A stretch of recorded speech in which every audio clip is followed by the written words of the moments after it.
আসসালামু আলাইকুম। কি অবস্থা? সবাই কেমন আছেন? আশা করি ভালো। আজকে আমরা এই ভিডিওতে আ যে বিষয়টা নিয়ে আলোচনা করব সেটা হচ্ছে ডোমেইন এবং হোস্টিং কি? আমরা জানি ডোমেইন এবং হোস্টিং আলাদা জিনিস। তাহলে ডোমেইন আসলে কি?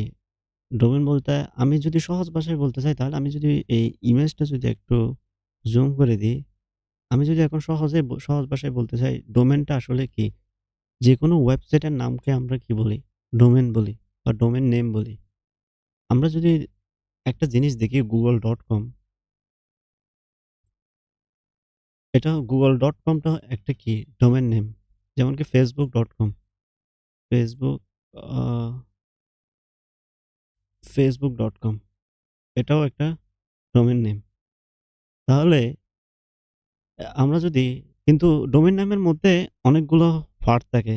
যেমন আপনারা এই ইমেজটার ভিতর দেখতেছেন প্রিফিক্স, সাবডোমেইন, নেম, এক্সটেনশন। প্রিফিক্সটা আসলে কি?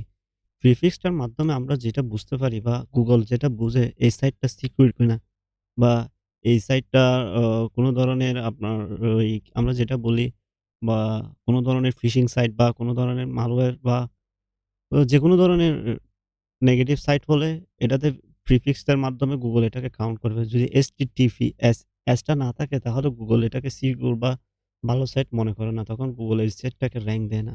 আর সাবডোমেইনটা হচ্ছে সাবডোমেইন এটা চেঞ্জ হতে পারে। যেমন আমরা যদি দেখি Google এর এক্সাম্পলটা যেহেতু দিছি আমরা যদি লিখি মেল আপনারা দেখতেছেন আশা করি।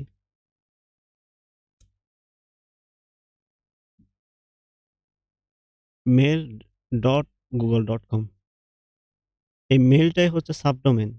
এখানে www. এটা হচ্ছে সাবডোমেইন। সাবডোমেইন একটা ডোমেইনের ভিতর অনেকগুলা সাবডোমেইন হতে পারে।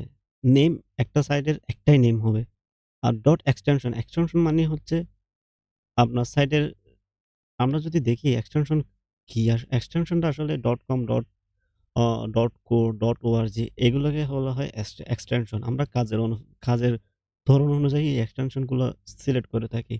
কিন্তু কিছু টপ লেভেল ডোমেইন বা এক্সটেনশন আছে যেগুলো আমরা আমাদের সবগুলো কাজের ক্ষেত্রে ব্যবহার করতে পারি। আবার আমি যদি আপনাদের উইকিপিডিয়ার একটা পেজে নিয়ে গিয়ে দেখাই, এখানে টপ লেভেল একটা ডোমেইনের একটা লিস্ট দেওয়া আছে দেখেন।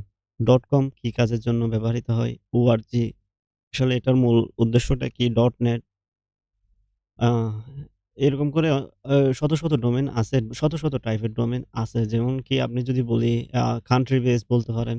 আ কান্ট্রি বেস আ যেকোনো জিনিস নিয়ে আমরা যে জিনিসটা আসলে অনলাইনে একটু যেকোনো কিছু পারপাস সার্ভ করে আমরা ওই জিনিসটাকে ওই জিনিসটার এক্সটেনশন কোনো না কোনোভাবে আছে। তাহলে আমরা সহজ ভাষায় যদি বলি ডোমেইন কি? ডোমেইন হচ্ছে ওয়েবসাইটের একটা নাম।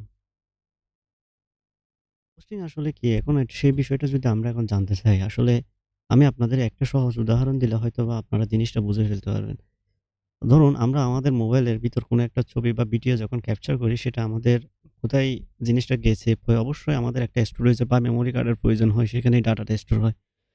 আমরা ডোমেইন কেনার পর ওইখানে তো আমরা কোনো কিছু স্টোর করতে পারব না। এটা জাস্ট একটা নাম। নামের মধ্যে তো আর কোনো কিছু স্টোর করা যায় না। তো সেজন্য আমাদের একটা সার্ভার বা আমরা কিসের প্রয়োজন হয়? একটা মেমোরি কার্ডের প্রয়োজন হয় যেটা আমাদের 24 আওয়ার্স অ্যাক্টিভ থাকবে। যেখানে থেকে আসলে কি থাকবে? আমাদের ডাটাগুলো আমরা ওইখান থেকে স্টোর করতে পারবো এবং ইউজারকে ওইটা দেখাইতে পারবো। আউটপুট দেখাইতে পারবো। তো সেই জিনিসটাকে বা সেই বিষয়টাকে আমরা কি বলি? হোস্টিং বলি। হোস্টিং আসলে আ বি হোস্টিং আসলে বিভিন্ন ধরনের হতে পারে।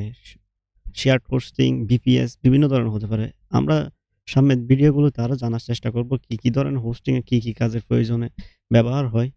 কিন্তু হোস্টিং এর সংক্ষেপে শুধু আমরা যদি এটাই বুঝি, হোস্টিং মূলত উদ্দেশ্যটাই হচ্ছে আমরা নিজেদের যে ডাটা আমরা মানুষকে সার্ভ করার জন্য অনলাইন আমাদের ওয়েবসাইটে দিব, সেটা যে জায়গায় স্টোর করা হয় সেটাকে হোস্টিং বলা হয়। আশা করি আপনারা বিষয়টা বুঝতে পারছেন। ধন্যবাদ।